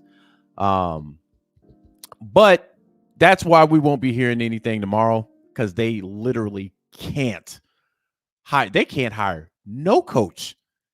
I'm talking about Belichick, Harbaugh. They can't hire no coach until they get this Rooney Rule fulfilled. So now what I would tell y'all, basically, don't even pay, and I hate to say this, don't even pay attention to the white coaches. The minute they have in-person interviews with the black coaches, that's when you need to be watching your phone. And they're probably going to come back to back. I don't even think they're going to stretch them. I don't think they're going to interview one on Monday and one on Friday. I think they come in back to back. So when you get the notifications, it'll be like the Falcons have had a second meeting with Raheem Morris in person. A second meeting with Aaron Glenn in person. They're probably going to come back to back. And then watch your phone. Because that's when Atlanta's about to make their move. And if they do it that way, then what I said the first 20 minutes rings fucking true. But we'll see. It's an interesting time to be an Atlanta Falcons fan. So shout out to everybody that's been in the chat, that's been rocking with me. You know, now I will say this. Ain't gonna be no more Kirk Cousins slander. Ain't gonna be, if we don't get Kirk Cousins, he doesn't go back to being a loser. Ain't gonna be no more Kirk Cousins slander.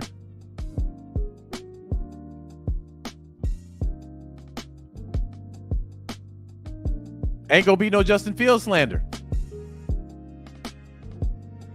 If these guys were hot garbage, if we get them, you need to stay on they hot garbage, and you need to be making rant videos as to why we fucking got these guys. I respect it a lot more. Then if they prove you wrong and you come out and say, hey, man, listen, I was dead wrong, I respect that a lot more. I can't respect guys that have, well, let me say this. I can't respect guys' views and takes when they're all over the place with them.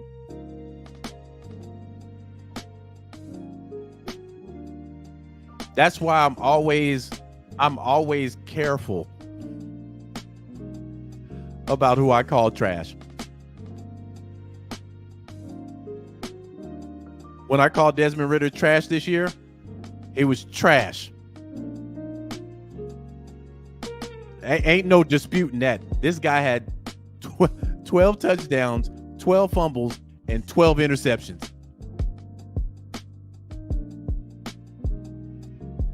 Them facts.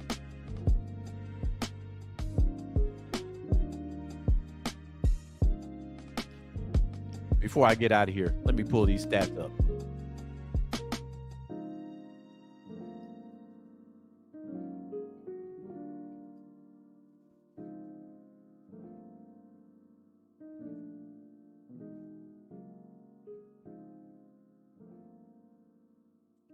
All right.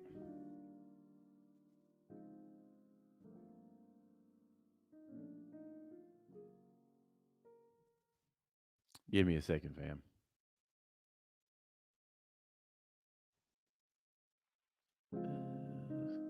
Why do they not have fumbles here?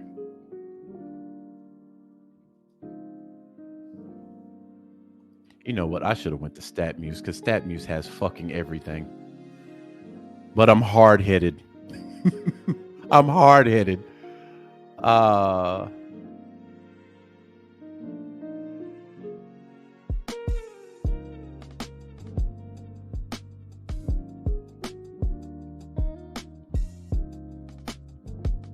Gee, what the? How is this? Oh, man. Okay, let me go to stat. Man, this is pissing me off right here. It amazes me how you can go to different websites for stats, and they're just completely different at how they do things. I gotta have the fumbles too.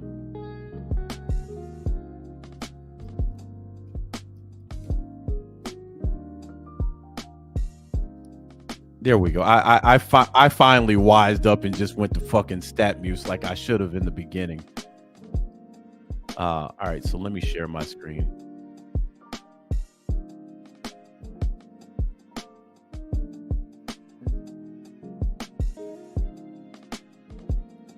So I want y'all to see these numbers. When you look at his touchdowns, he had 12 touchdowns. You go over here to the right, he had 12 interceptions. You go way over here to the right, he had 12 fumbles. Let me put this in perspective to you, fam. When people want to talk about Kirk Cousins slander, when Kirk Cousins got hurt, he had 18 touchdowns. 18. Desmond finished the season with 12. Pat, now he had a couple of rushing touchdowns. With 12 tutties. With all them weapons. 12 tutties. And then gave you 12 interceptions and 12 fucking interceptions and 12 fumbles. That's 24 fucking turnovers.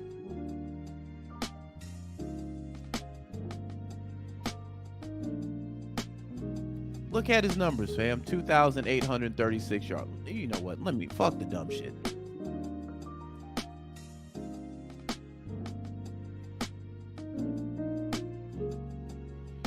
I just want 2023. I don't even want the rest of this stuff. Just give me 2023, please.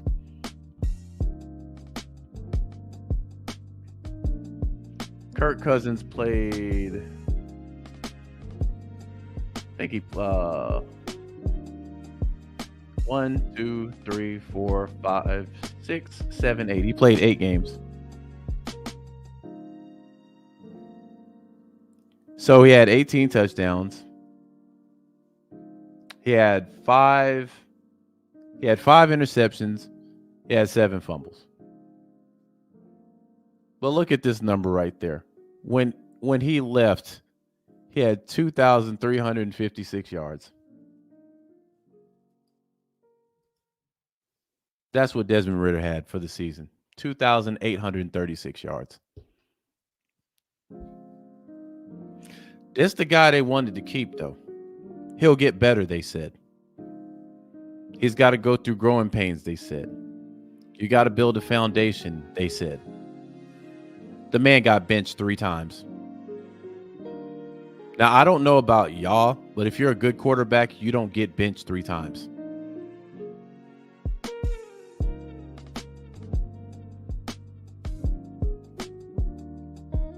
Passer rating of 83.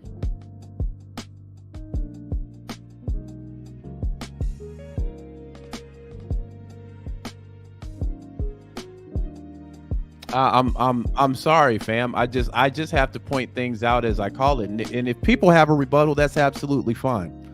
That's absolutely fine if people have a rebuttal. I get that. But what I hear a lot of the times is people that are against bringing in guys that can win. They're addicted to losing. So they'll try to deviate and say that we need to hire this offensive coordinator. Bruh, we just got off an offensive coordinator.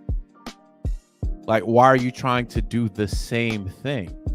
What would be different about this guy?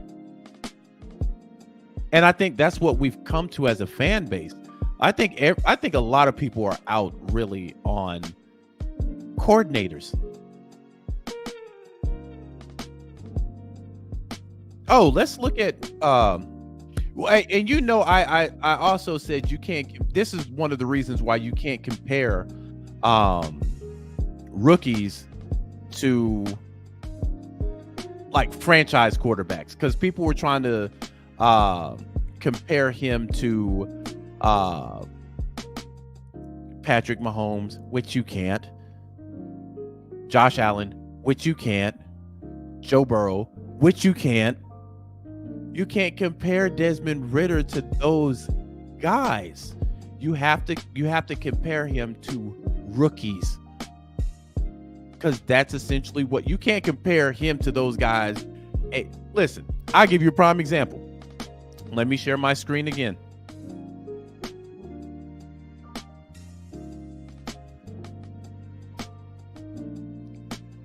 Here we have the case of CJ Stroud.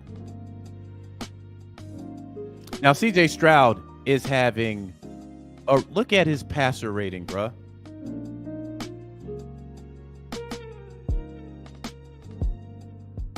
Well, no, I think that's from one game. That was from the Texans. Texans game, his passer rating was 157, which is fucking bonkers. 274, 3 tutties. But during the season, actually, they need to give me the regular season. Okay, here we go. During the season, the man had, bruh, this is fucking sick. 23 tutties. 23 tutties. Desmond had 12. I'm comparing him to a comparable. This is a rookie. This is who you compare Desmond Ridder to. 23 touchdowns. This man had 13 more touchdowns than Desmond Ridder. But look at the interceptions. 5. Dez gave you 12. This guy's 23 and 5. Fumbled the ball 8 times. Dez had it 12.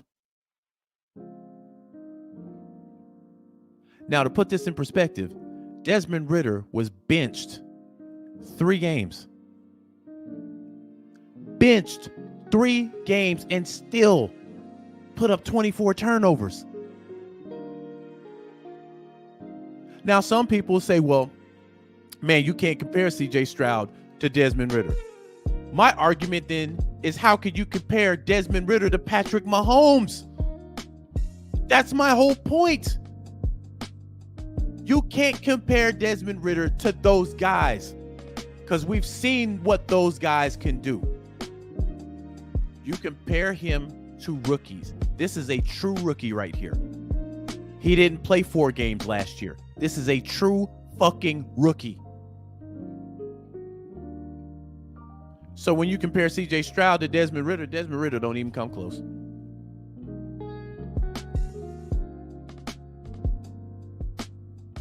But people even now are still holding on to the possibility that Desmond Ridder is a franchise quarterback.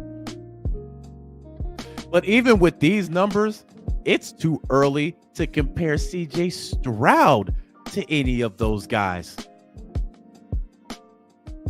Even though the uptick looks hella positive.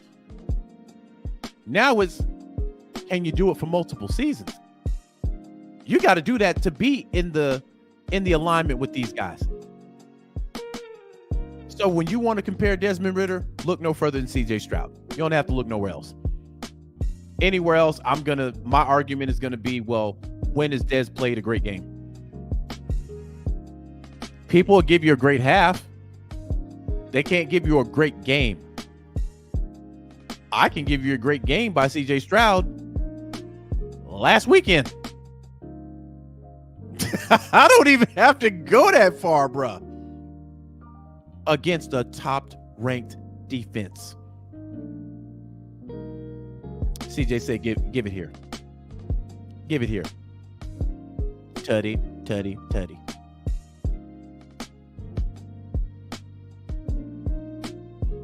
And I wish the best for Dez, but again, he's a work. He's a work in progress. He needs a lot of work. A lot. His footwork as a quarterback, trash. His ability to run the ball, but not run the ball, trash. His field vision, trash. Decision making, trash. He needs a lot of work, fam. And what surprises me is guys that play quarterback had a hard time seeing this shit.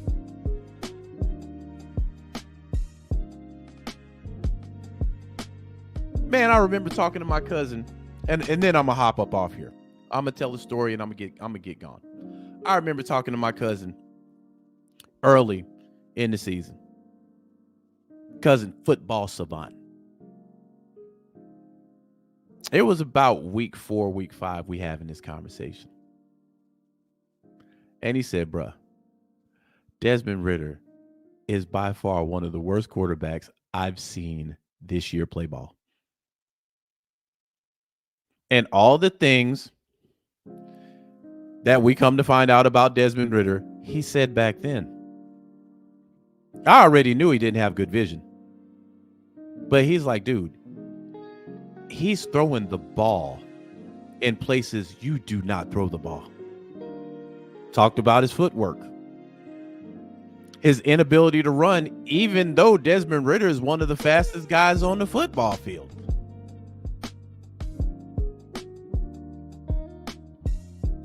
And I've been calling Desmond Ridder football dumb. That's no insult to his intelligence, but it's how he looks at the game. And most rookies are football dumb.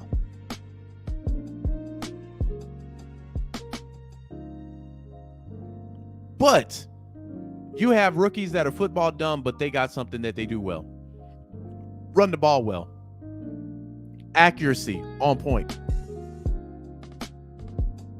And some of the things that come with being a game changer, which Cam Newton talks about, you know, you just got it. Dez doesn't have any of that. He's a gamer, but he's not a game changer.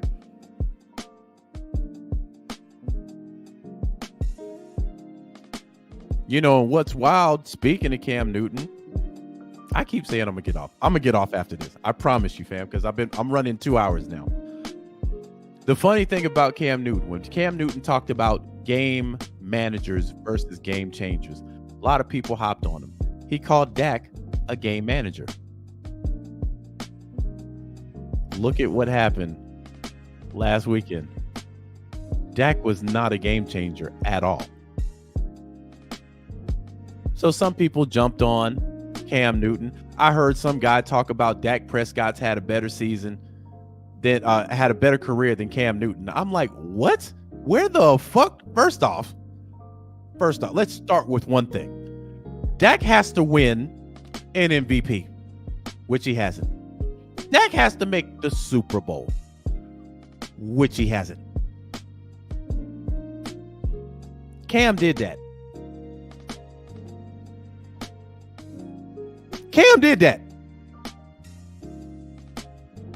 Cam was clearly a game changer on a team that really had what, Greg Olsen. The year they made the Super Bowl, their number one wide receiver went down for the season.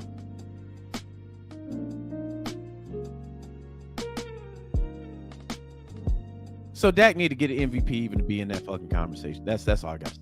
Jeff Watt said, all I want is a proven head coach. No more fly-by-night coordinators. Bill or Jim, I'm fine with either.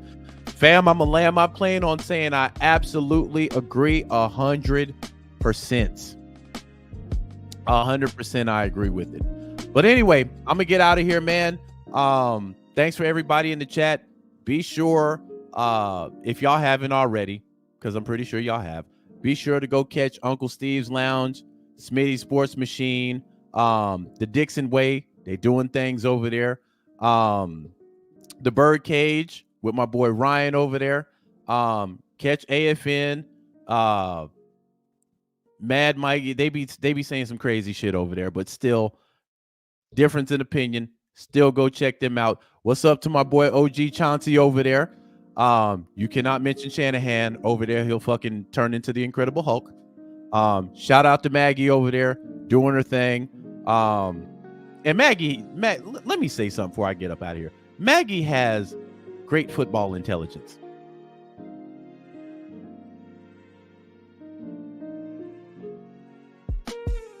And that's to be appreciated.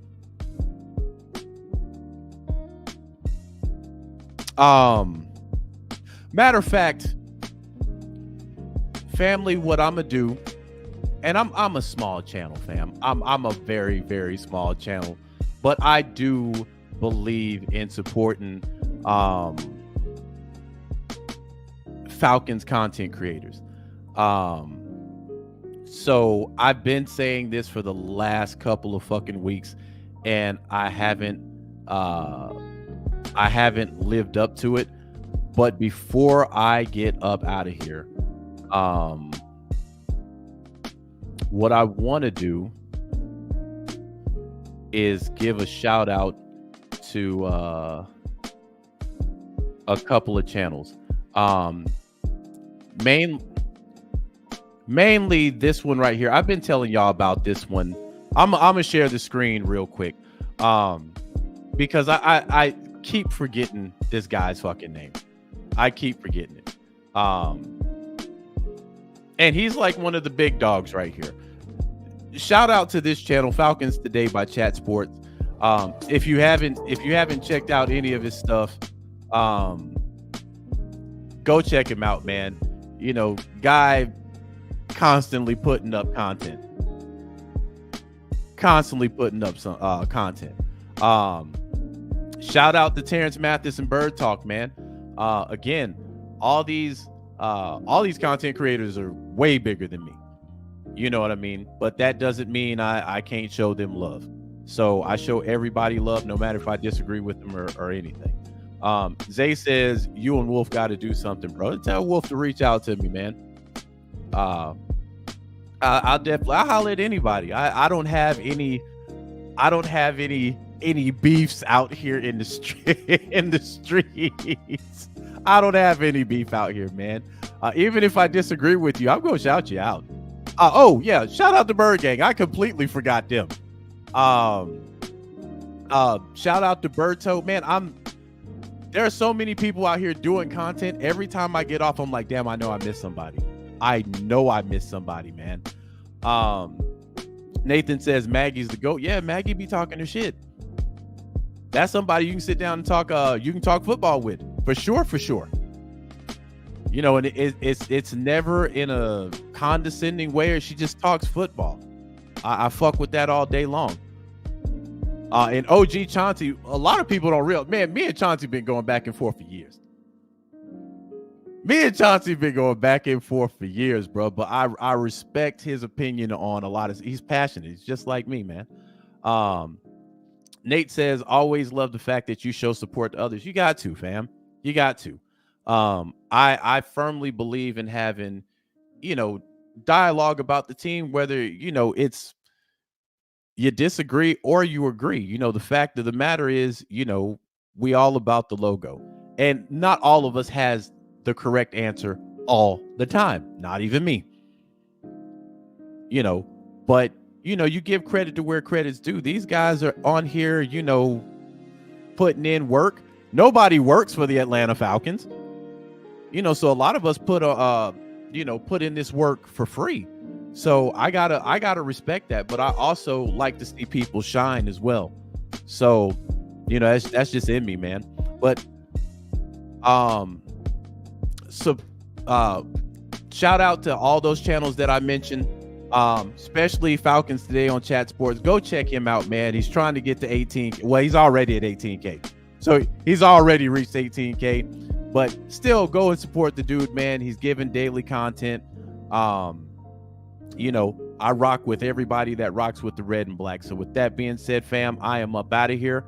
Y'all have yourselves a great weekend. I said I was going to be back on here Sunday, but there ain't going to be no news until next week. So when the news breaks, or if anything crazy breaks, I'll be back on here and we'll talk about it. Also, I'm forgetting somebody else too.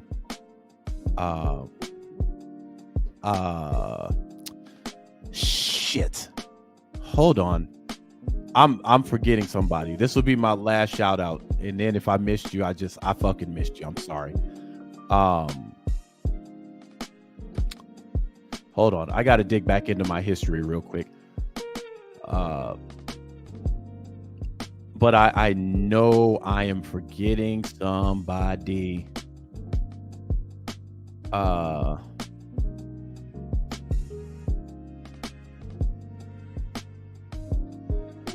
Damn, I watched a lot of shit in between videos.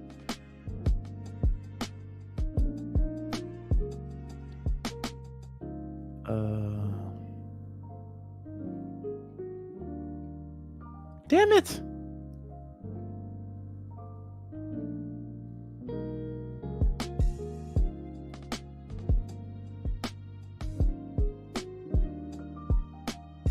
And the crazy thing is these folks' videos be popping up every time I hop on YouTube.